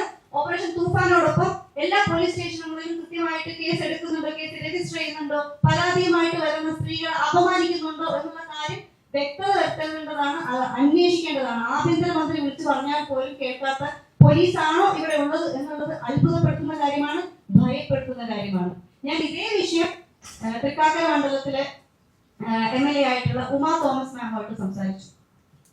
അതുപോലെ തന്നെ മിനിസ്റ്റർ ബിന്ദു കൃഷ്ണ മാമുമായിട്ട് സംസാരിച്ചു. പക്ഷെ എനിക്ക് ഇതുവരെ ഒരു നീതി കിട്ടിയിട്ടില്ല. അപ്പൊ എനിക്ക് നീതി കിട്ടുന്നത് കോടതിയിൽ പോകുമ്പോൾ മാത്രമാണ്. കോടതിയിൽ മാത്രം വിശ്വസിക്കാൻ പറ്റുന്ന ഒരു അവസ്ഥയിൽ ഒരു പൗരന് ജീവിക്കേണ്ടി വരുന്ന ഒരു അവസ്ഥ ആലോചിച്ച് നോക്കുമ്പോൾ പിന്നെ പോലീസ് സ്റ്റേഷൻ എന്തിനാണ്? നമുക്ക് ഡയറക്റ്റ് കോടതിയിൽ പോയിട്ട് പരാതി കൊടുത്താൽ പോരെ, പിന്നെ എന്തിനാണ് പോലീസ് സ്റ്റേഷൻ? എനിക്ക് മനസ്സിലാവണില്ല അത്. അതുപോലെ തന്നെ മറ്റൊരു വിഷയം, എന്നെ ജിഹാദി എന്ന് വിളിച്ചു. ഞാൻ പ്രൊഡക്ഷൻ കൺട്രോളർ ഉൾപ്പെടെ ടിനി ടോമിന്റെ ഡ്രൈവർ ഉൾപ്പെടെ മതം മാറ്റാൻ ശ്രമിച്ചു എന്ന് പറയുന്നു. ഡബിൾ ഡാഡി സിൻഡ്രോമാണ് എനിക്കിന്ന് മെസ്സേജ് അയക്കുന്നു. 17 പേരടങ്ങുന്ന എക്സിക്യൂട്ടീവ് കമ്മിറ്റിയുടെ വാട്സപ്പ് ഗ്രൂപ്പിലാണ് അയച്ചത്. അന്ന് അത് സ്ത്രീവിരുദ്ധതയാണ് അയച്ചതെന്ന് പറയാൻ അന്ന് അവിടെ ഒരു പ്രസിഡന്റ് ഉണ്ടായിരുന്നില്ല, മറ്റ് എക്സിക്യൂട്ടീവ് മെമ്പേഴ്സും ഉണ്ടായിരുന്നില്ല. വുമൺ കാർഡ് എപ്പോഴും പറയുന്ന ആളുകൾ ശ്രദ്ധിക്കണം. വുമൺ കാർഡ് പറയേണ്ടത് അത് പ്രിവിലേജ്ഡ് ആയിട്ടുള്ള ആളുകളല്ല പറയേണ്ടത്. സ്ത്രീകൾക്ക് കിട്ടേണ്ട അർഹതയുള്ള സ്ത്രീകൾക്ക് കിട്ടേണ്ട പരിഗണന കിട്ടാതിരിക്കുന്ന സ്ത്രീകൾക്ക് വേണ്ടിയിട്ടാണ് പറയേണ്ടത്. പ്രിവിലേജ്ഡ് ആയിട്ടുള്ള ആളുകൾ രക്ഷപ്പെടാൻ വേണ്ടിയിട്ടല്ല അത് പറയേണ്ടത്. അന്ന് ഒരാൾ പറഞ്ഞില്ല, ടിനി ടോം പറഞ്ഞത് മോശമാണ്, അങ്ങനെ പറയരുതെന്ന്. മറ്റൊരു വനിതാണ് എക്സിക്യൂട്ടീവ് കമ്മിറ്റിയിലുണ്ടായിരുന്നു. അവർ മെയ് 12-ന് ഒരു പരാതി കൊടുത്തില്ല, പരാതി പോലും എടുത്തിട്ടില്ല. അശ്ലീലമാണ് വിളിച്ചു പറഞ്ഞത്. അതിന് സാക്ഷി പറഞ്ഞ ആളാണ് ഇവിടെ എത്തുന്ന മായ ചേച്ചി. ജനറൽ ബോഡിയിൽ വന്ന് മായ ചേച്ചി സാക്ഷി പറഞ്ഞിട്ടുണ്ടായിരുന്നു. ഇത്രയും കാര്യങ്ങൾ നടന്നിട്ട് പോലും ഒരു ആക്ഷൻ എടുത്തിട്ടില്ല. ആരോപണ വിധേയനായിട്ടുള്ള ആ പുരുഷനെ ഒന്ന് മാറ്റി നിർത്താൻ പോലും പ്രസിഡന്റ് തയ്യാറായിട്ടില്ല. എവിടെയാണ് സ്ത്രീ സമത്വം? അവിടെ എവിടെയാണ് സ്ത്രീകൾക്ക് വേണ്ടി സ്ത്രീകളുടെ എന്നൊക്കെ പറയുന്ന ആളുകൾ അത് ചെയ്യണം. ഇപ്പൊ പറയുന്നതൊന്നും പ്രവർത്തിക്കുന്നതും മറ്റൊന്നും ആവരുത്. ഇങ്ങനെയൊക്കെ സംഭവിച്ചിട്ടും ഞാൻ പോലീസ് സ്റ്റേഷനിൽ പോയി കംപ്ലൈന്റ് കൊടുത്തു, കംപ്ലൈന്റ് എടുത്തില്ല. അവസാനം ഞാൻ കോടതിയിൽ പോയി FIR ഇടാൻ പറഞ്ഞു. പ്രഥമ ദൃഷ്ട്യാ കേസ് എടുക്കാൻ പറ്റുന്ന തെളിവുകൾ ഉള്ളത് തന്നെയാണ് അൻസിബ ഹസൻ കൊടുത്ത പരാതി എന്ന് കോടതി പറയുകയും FIR ഇടാൻ നിർദ്ദേശിക്കുകയും ചെയ്തു. അതിനുശേഷം കമ്മീഷണർ മീഡിയയോട് സംസാരിക്കുന്ന ഒരു വീഡിയോ ഞാൻ കണ്ടു. എനിക്ക് ഭയങ്കര വേദനയാണ് ആ വീഡിയോ കണ്ടിട്ട് തോന്നിയത്. അദ്ദേഹം പറഞ്ഞത് അത് അവർ തമ്മിൽ അങ്ങോട്ടും ഇങ്ങോട്ടും പരാതികളും കൗണ്ടർ പരാതികളും ഉണ്ടായിരുന്നു. എന്ത് പരാതി, എന്ത് കൗണ്ടർ പരാതി എനിക്കറിയില്ല. ഞാൻ ശ്രീ ടി വി ടോമിനെതിരെ കൊടുത്തൊരു പരാതിയെ എനിക്കറിയുള്ളൂ. കമ്മീഷൻ വീണ്ടും പറയുന്നുണ്ട് ഇത് അമ്മ സംഘടനയിലെ ഒരു പ്രശ്നമാണ്, അത് അവരവിടെ തീർപ്പാക്കിയതാണ്. ആര് പറഞ്ഞു തീർപ്പാക്കിയെന്ന്? അങ്ങനെ ഒരു പ്രശ്നം അമ്മ സംഘടനയ്ക്കകത്ത് തീർപ്പാക്കിയിട്ടേ ഇല്ല. കമ്മീഷണർക്ക് എങ്ങനെയാണ് അങ്ങനെ പറയാൻ പറ്റുന്നത്? അതുപോലെ പറയുന്നത് റിപ്പോർട്ടിൽ പറയുന്നത് ടിനി ടോം അത് തമാശയ്ക്ക് പറഞ്ഞതാണ് ജിഹാദി എന്നും ഒരു വ്യക്തിക്ക് ഡബിൾ ഡാഡി സിൻഡ്രം ആണെന്നും ആ വ്യക്തിക്ക് മറ്റുള്ള പലരുമായിട്ടും പല രീതിയിലുള്ള ബന്ധങ്ങളുണ്ടെന്ന് പറയുന്നതൊക്കെ തമാശയായിട്ട് കാണാനാണ് പോലീസ് വിളിക്കുന്നത്. അത് തമാശയാണെന്ന് എങ്ങനെയാണ് പോലീസുകാർക്ക് പറയാൻ പറ്റുന്നത്? അപ്പൊ സിറ്റി പോലീസ് കമ്മീഷണർ അത് പറഞ്ഞതിൽ എനിക്ക് ഭയങ്കര വിഷമമുണ്ട്. ഞാൻ ഇതാണോ നീതി എന്ന് എനിക്കറിയില്ല. ഇത് നീതി അല്ല, അനീതിയാണ് ഇവിടെ നടന്നുകൊണ്ടിരിക്കുന്നത്. ഇത്രയും അനീതി നടന്നുകൊണ്ടിരിക്കുമ്പോഴും കേരളത്തിലുള്ള ജനങ്ങളോടാണ് എനിക്ക് വിശ്വാസമുള്ളത്. എല്ലാ ജനങ്ങളും ഇതിനെതിരെ പ്രതികരിക്കണം. ഇവിടെ വർഗീയത ഉണ്ടാവാൻ പാടില്ല, വർഗീയവൽക്കരണം ഉണ്ടാവാൻ പാടില്ല. എല്ലാ പോലീസ് സ്റ്റേഷനുകളും കൂടെ പരിശോധിക്കണം. വർഗീയവൽക്കരണം പോലീസ് സ്റ്റേഷനുകളിലും നടന്നിട്ടുണ്ടോ എന്നുള്ളത് തീർച്ചയായിട്ടും അന്വേഷിക്കേണ്ട കാര്യമാണ്. അപ്പൊ അതുകൊണ്ട് എല്ലാവരോടും എനിക്കുള്ള അഭ്യർത്ഥനയാണ്, ദയവ് ചെയ്ത് കേരളം ഒരു വർഗീയവൽക്കരിക്കപ്പെട്ട സംസ്ഥാനമായി മാറാൻ അനുവദിക്കരുത്.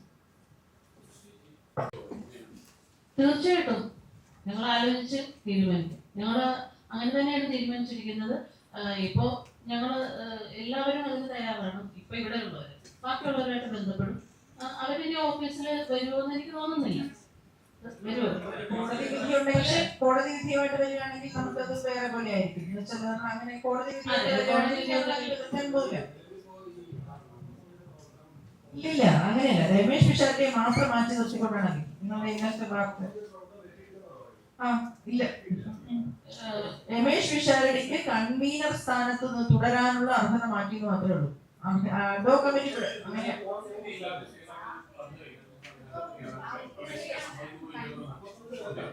അല്ല.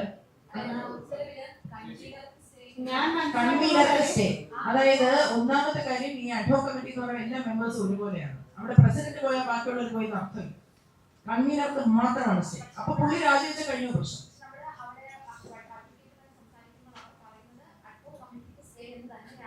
ആ വക്കീല് പറയുന്നുണ്ട്, ഉത്തരവ് അങ്ങനെയല്ല. വായിച്ചോ, സൈറ്റിൽ പോയി. അപ്പൊ അതിനകത്ത് രമേശ് പിഷാരടിക്ക് മാത്രമാണ് സ്റ്റേ അല്ലേ? അതിലുള്ളത് രമേശ് പിഷാരടി വേഴ്സസ് ശ്വേതാ മേനോൻ എന്നാണ്.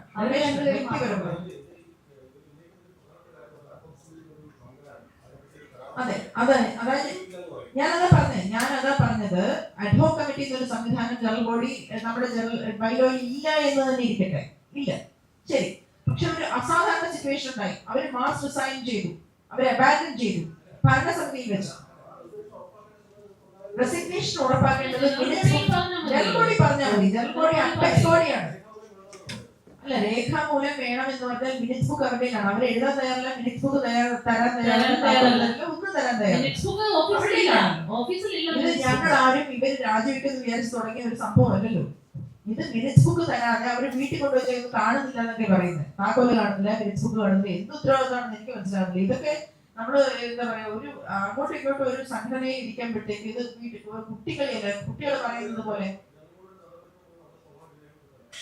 അത് ചെയ്യേണ്ടത് ഇപ്പൊ ഭാരവാഹികളല്ലേ, ജനറൽ സെക്രട്ടറി അല്ലേ, അവരുടെ കയ്യിലാണല്ലോ ഇരിക്കുന്നത്. അത് തരാൻ തയ്യാറാണെന്ന് അവര് അമ്മയുടെ ഓഫീസിൽ വെക്കാതെ അവർ വീട്ടിൽ കൊണ്ടുപോയി. ചോദിച്ചപ്പോ തരില്ല, മിനിറ്റ്സ് ബുക്ക് തരില്ല, വീഡിയോ തരില്ല. അവരെല്ലാം പോയി.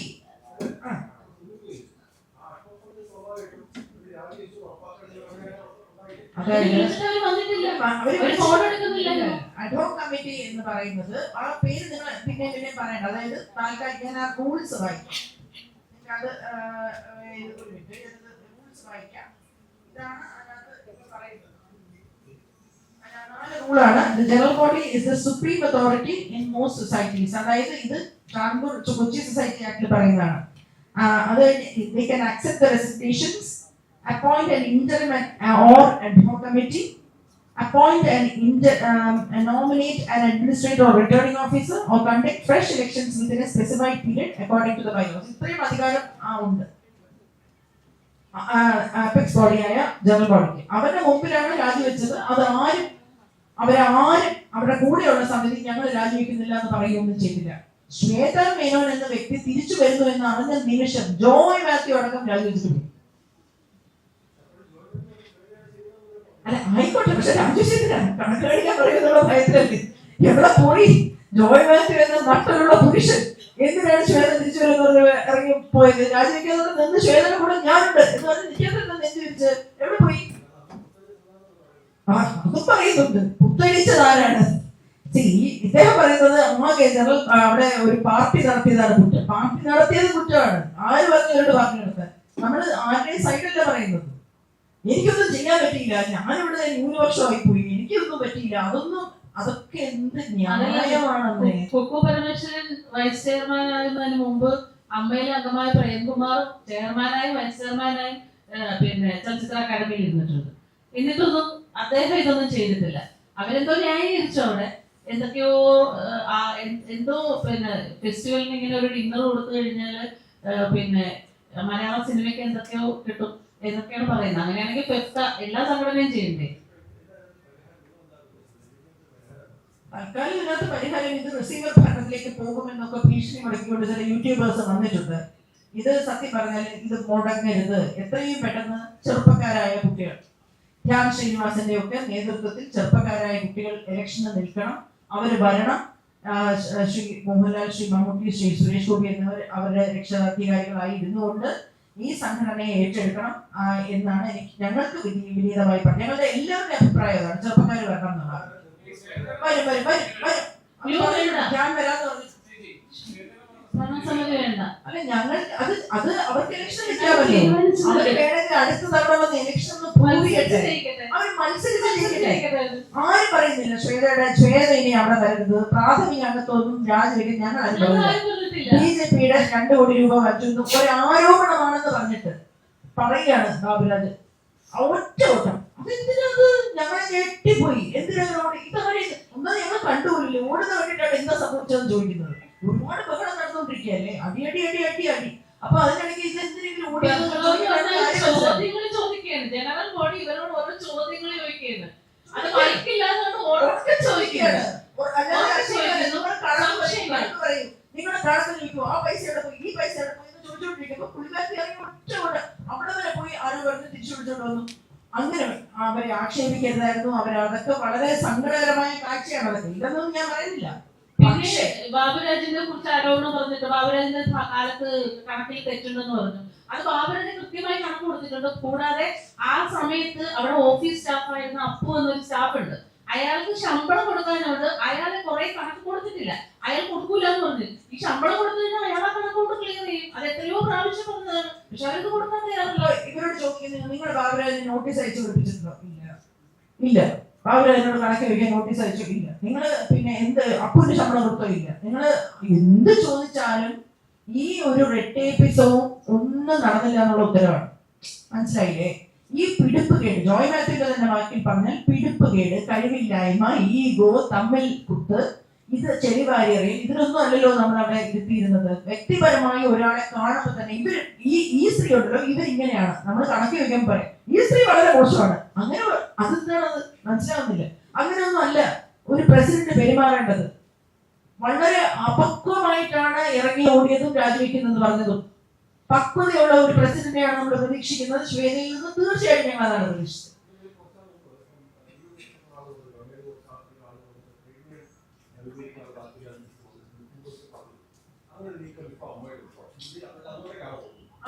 അറിയില്ല ഞങ്ങൾക്ക് അത് അങ്ങനെയുള്ള ഞങ്ങൾക്ക് ഇനി ഭാവി പരിപാടി ഞങ്ങളെ ഈ അമ്മ എന്ന് പറയുന്ന സംഘടനയില് ഇപ്പൊ വേണു മച്ചാണെന്ന് പറയുന്ന വ്യക്തി ഇന്ന് രാവിലെയും കൂടെ പറഞ്ഞു, ചേച്ചി ഇത് ഞങ്ങൾക്ക് ഇതാണ് ഞങ്ങളുടെ ആശ്രയം, നിൽക്കാതെ നോക്കണം. ഞങ്ങൾക്ക് ഇപ്പോഴും പ്രസിഡന്റായ ശ്വേതയോടും അവരുടെ ഗ്രൂപ്പിലുള്ളവരോടുമുള്ള അപേക്ഷ, നിങ്ങളുടെ ഈഗോയ്ക്കും നിങ്ങളുടെ ജയത്തിനും വേണ്ടി നിങ്ങൾ നിൽക്കാതെ ഇത് അടുത്ത ഇലക്ഷനിലേക്ക് പോകട്ടെ.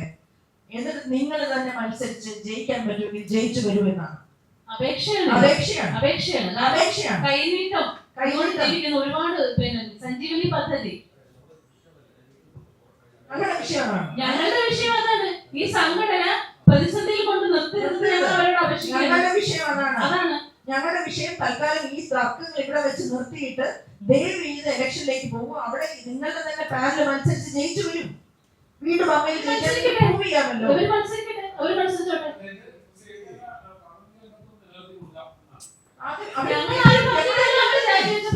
ഞങ്ങൾ ഭരണസമിതിയുടെ രാജിയാണ് ജനറൽ ബോഡി ആവശ്യപ്പെട്ടത്. ഭരണസമിതിയുടെ രാജിയാണ് ആവശ്യപ്പെട്ടത്. അവരെ കുറിച്ചൊരു ആരോപണം വന്നപ്പോൾ അത് ക്ലിയർ ചെയ്യാതെ അവർ സ്വന്തം ഇഷ്ടപ്രകാരം ഞാൻ രാജിവെച്ചു പോവുകയാണ്. ഒരു വാക്ക് പോലും ജനറൽ ബോഡിയോട് വിശദീകരിക്കാൻ തയ്യാറാതെ ഇറങ്ങി പോവുകയാണ് ചെയ്തത്.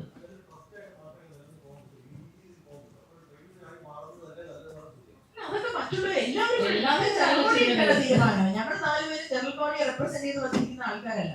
ഞങ്ങൾ 4 പേര് കഴിഞ്ഞ ഭരണസമിതി ആക്രമിക്കപ്പെട്ട 4 സ്ത്രീകളാണ്.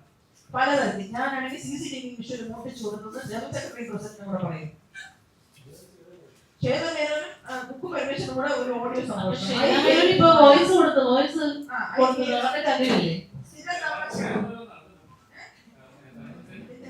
എനിക്ക് ഇത്രയും നിയമപരമായ പരിജ്ഞാനമൊന്നും ഇല്ല. അതിന്റെ സൈൻ നോക്കൂ. എന്താണ് പറയുന്നത്? CCTV വിഷ്വൽ ഞാൻ അമ്മ സെക്രട്ടറി മോട്ടിച്ചുകൊണ്ട് എനിക്ക് തലയ്ക്ക് സുഖമില്ലേ? എന്താ പറയുന്നത്? I gave to Mala she asked എന്ന്.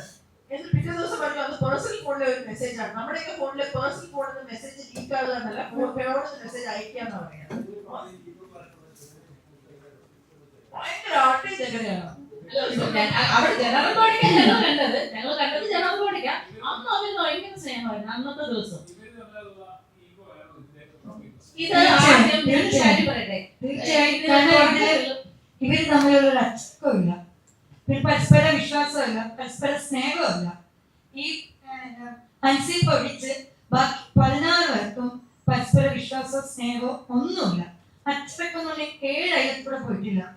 കാരണം ഞങ്ങൾ അശ്ലീലം പറഞ്ഞെന്നല്ലേ പറഞ്ഞത്. വുമൺ കാർഡ് കളിക്കല്ലേ എന്ന് പറഞ്ഞതിന് എങ്ങനെയാണ് ഞാൻ മാലാപ്പൂരി അശ്ലീലം പറയുന്നത്?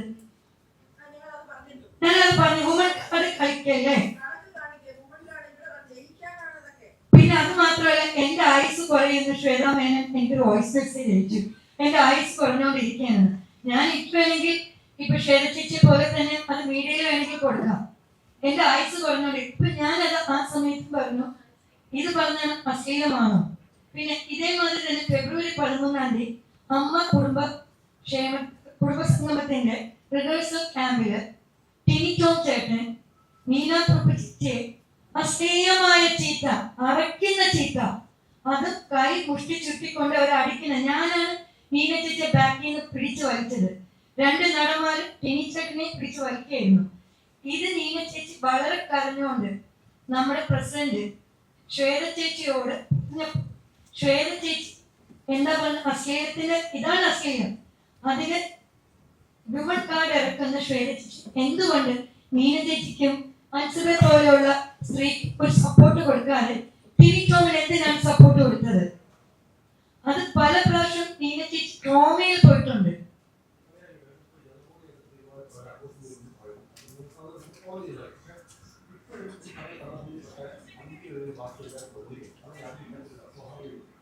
തീർച്ചയായും അല്ല, കണക്കിന് പ്രശ്നമുണ്ടെന്നേ. അവർക്ക് കണക്ക് എങ്ങനെയെങ്കിലും റെഡി ആക്കിയിട്ട് അവർക്ക് പോകാൻ പറ്റുള്ളൂ.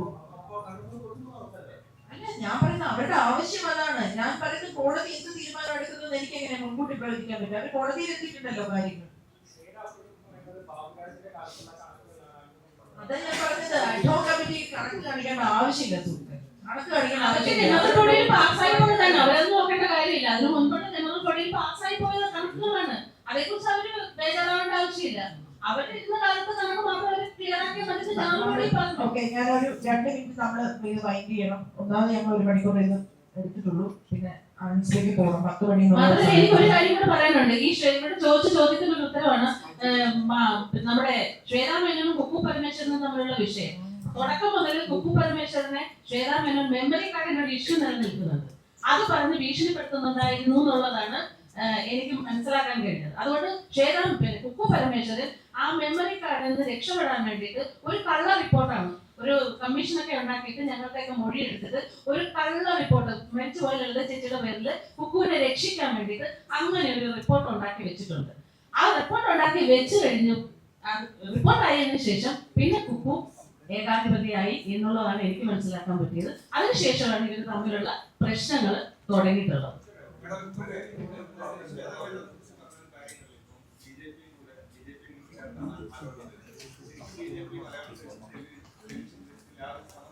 നമുക്കറിയില്ല, നമുക്ക് BJP-യോട് ആരോപണമൊന്നുമില്ല.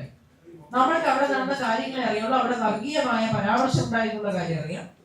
അൻസിബയെ കുറിച്ച് വ്യക്തികളോട് പേഴ്സണലായിട്ട് പോക്കറ്റിൽ ഈ കുട്ടി വളർത്താൻ ശ്രമിച്ചത് വിളിച്ച് പറഞ്ഞ കാര്യം അറിയാം. അവിടെ പിന്നെ ഒരു മതസംഘടനയിൽ അല്ല ഒരു അമ്പലത്തിൽ നിന്ന് മാറ്റി അവരെ വിളിച്ചത് മുസ്ലിം എതിർത്തു എന്ന് പറഞ്ഞ കാര്യം അറിയാം. ഇങ്ങനെയുള്ള പോക്കറ്റിൽ വ്യക്തിപരമായി ചെയ്ത കാര്യങ്ങൾ അറിയാം. ഒരു രാഷ്ട്രീയ പാർട്ടി ഇതിനകത്ത് മുൻകൈ എടുത്തുന്ന ആരോപണമേ ഇല്ല.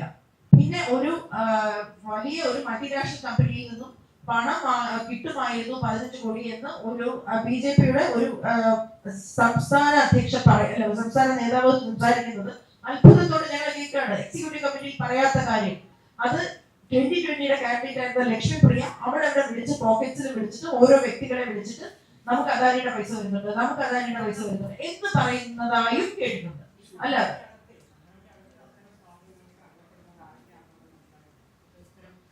ഇല്ല, വ്യക്തമായി മനസ്സിലാക്കിയിട്ടില്ല.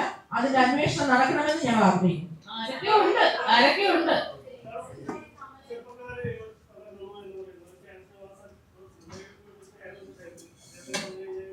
അങ്ങനെയല്ലേ? സിനിമയിൽ ഒഴിയാത്ത ആൾക്കാർ, നേരം സിനിമയിൽ അഭിനയിക്കുന്ന ആൾക്കാരാണ് മുന്നേ കാലത്ത് അമ്മയെ താരസംഘടനയിൽ നിലനിർത്തിയിരുന്നത്. മോഹൻലാൽ സാർ അടക്കം മമ്മൂട്ടി സാർ അടക്കം എല്ലാവരും അവിടെ അഭിനയിച്ചുകൊണ്ടിരുന്നപ്പോൾ തന്നെയാണ്.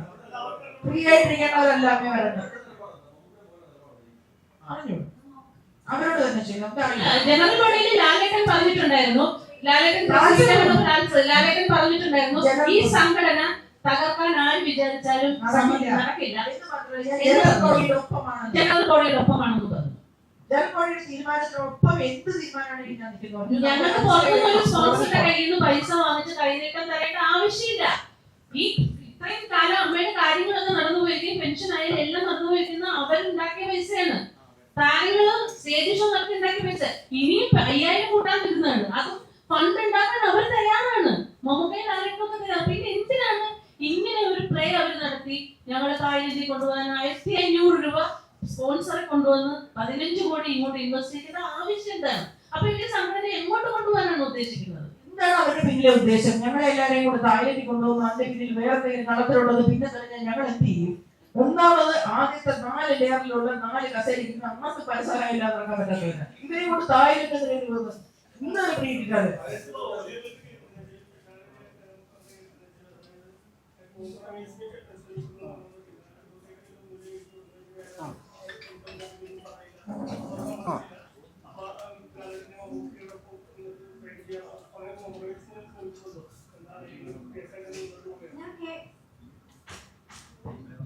ഞാൻ കേസായിട്ട് തന്നെ മുന്നോട്ട് പോകാനാണ് തീരുമാനം. രമേശ് പിഷാരടി എന്ന് പറഞ്ഞ അദ്ദേഹത്തെ എനിക്ക് കൊളീഗായിട്ട് അറിയാം. അദ്ദേഹം MLA ആണ്. അദ്ദേഹത്തിനോട് സംസാരിച്ചത്. അദ്ദേഹം എന്നെ ഒരുപാട് തവണ വിളിച്ച് സംസാരിച്ചു. അവസാനം ഞാൻ വിചാരിച്ചാൽ ഇത്രയും തവണ വിളിച്ച് സംസാരിക്കുന്ന ആളല്ലേ, അദ്ദേഹത്തിന് ഞാൻ കൊടുക്കേണ്ട റെസ്പെക്ട് കാരണമാണ് ഞാൻ പറഞ്ഞത് ശരി കേട്ടോ സംസാരിക്കാം. അങ്ങനെയാണ് രമേശ് ഏട്ടൻ സംസാരിച്ചത്. സംസാരിച്ചിട്ട് എൻ്റെ അടുത്ത് പറഞ്ഞു അൻസിബ മാപ്പിളി കൊടുക്കണം, ഇത് എവിടുത്തെ ന്യായമാണ്. അപ്പൊ ഞാൻ പറഞ്ഞു ശരി കേട്ടാ ഇനി ഇതിനെ പറ്റി സംസാരിക്കേണ്ടതാണ്. ഒന്ന് ആലോചിച്ച് നോക്കൂ, പരാതിക്കായി മാപ്പ് എഴുതി കൊടുക്കണമെങ്കിൽ പരാതി പറയൂല എന്ന്. ഇത് വെള്ളരിക്ക പട്ടണോ? അതിനെ പറ്റി എനിക്കറിയില്ല. അത് ഞാൻ ആ ഓഡിയോ കേട്ടപ്പോഴാണ്. പക്ഷെ ഒരു കാര്യം ആലോചിച്ച് നോക്കൂ, വളരെ പേഴ്സണൽ ആയിട്ട് സംസാരിക്കുന്ന ഒരു ഓഡിയോ ലീക്ക് ചെയ്യാന്ന് പറയുമ്പോൾ തന്നെ ഇന്ത്യയിലെ IT ആക്ട് പ്രകാരം അത് തെറ്റാണ്. അത് ഭയങ്കര പൊളിറ്റിക്കൽ അജണ്ടയാണ്. ആ രമേശ് പിഷാരടിയെ പോലെ MLA ഞങ്ങളുടെ സംഘടനയിൽ നിന്നും ഞങ്ങൾ അഭിമാനത്തോടെ കാണുന്ന ഒരു വ്യക്തിയെ എത്ര ഗംഭീരമായിട്ടാണ് അദ്ദേഹം പാലക്കാട് വിജയിച്ചു വന്നത്. അദ്ദേഹത്തിനെ തകർക്കാനുള്ള ഒരു പൊളിറ്റിക്കൽ അജണ്ടയാണ് അദ്ദേഹത്തിന്റെ ഓഡിയോ ക്ലിപ്പ് ലീക്ക് ചെയ്തത്. അതിനകത്തെ മോശ പരാമർശങ്ങളെല്ലാം അവർ നടത്തിയെന്ന് മാറ്റിക്കൊണ്ട് അതിനകത്ത് ദുബായിൽ കൊണ്ടുപോയ വ്യക്തിയുടെ പേര് മ്യൂട്ട് ചെയ്തുകൊണ്ട് ഇദ്ദേഹത്തിനെ മാത്രം അപമാനിക്കാനായിട്ട് നടത്തിയതാണ്. അതിനെ ഞങ്ങൾ അങ്ങേയറ്റം ഞങ്ങൾ എല്ലാവരും അത് തെറ്റാണ് എന്ന് ഇവിടെ ഉറക്കെ പ്രഖ്യാപിക്കും.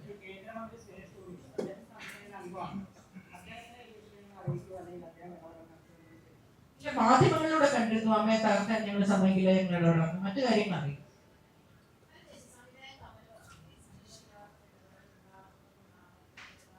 ഞങ്ങൾക്ക് എല്ലാവർക്കും സംശയമുണ്ട്, അത് പറയില്ലേ ഞങ്ങൾ. പക്ഷെ ഇത് അവരിങ്ങോട്ട് നടത്തിയാണോ ഇവരങ്ങോട്ട് പോയി വീഡിയോ വെച്ച് നമുക്കറിയാം, അന്വേഷിക്കണം, നമുക്കറിയാം.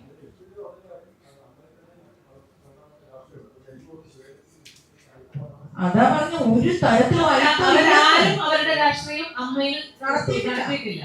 ഇവർ മാത്രമാണല്ലോ ഇപ്പൊ ഇതൊക്കെ പറയുന്നത്. അവരാരും ഇപ്പൊ ലക്ഷ്മി പ്രിയ തന്നെ പറഞ്ഞു, സിദ്ദിഖിന്റെ രാഷ്ട്രീയം പറഞ്ഞു, ജഗദീഷിന്റെ രാഷ്ട്രീയം പറഞ്ഞു, പിഷാരടിയുടേത് പറഞ്ഞു, ഓരോരുത്തരുടെ മമ്മൂക്കയുടേത് പറഞ്ഞു. പക്ഷെ അവരാരും അമ്മയിൽ അങ്ങനെ രാഷ്ട്രീയവും ഇല്ല, മതവും ഇല്ല, എല്ലാവരും ഒരുപോലെ അങ്ങനെയാണ്.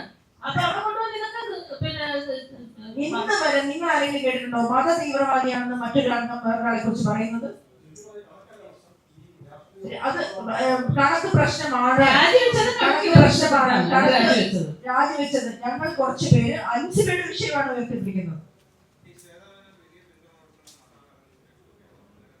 ഞങ്ങൾക്ക് അറിയില്ല. Thank you so much. രാവിലെ ഞങ്ങളെ വിളിച്ചപ്പോൾ വന്നതിന് 5:30 പോകണം എന്നുള്ളത് കൊണ്ട് ഞങ്ങൾക്ക് 1 മണിക്കൂറാണ് ഞങ്ങളുടെ സമയം എന്നുള്ളത് കൊണ്ട് ഞങ്ങളോട് ഇത്രയും സമയം വെച്ചതിന് എല്ലാവർക്കും താങ്ക് യു.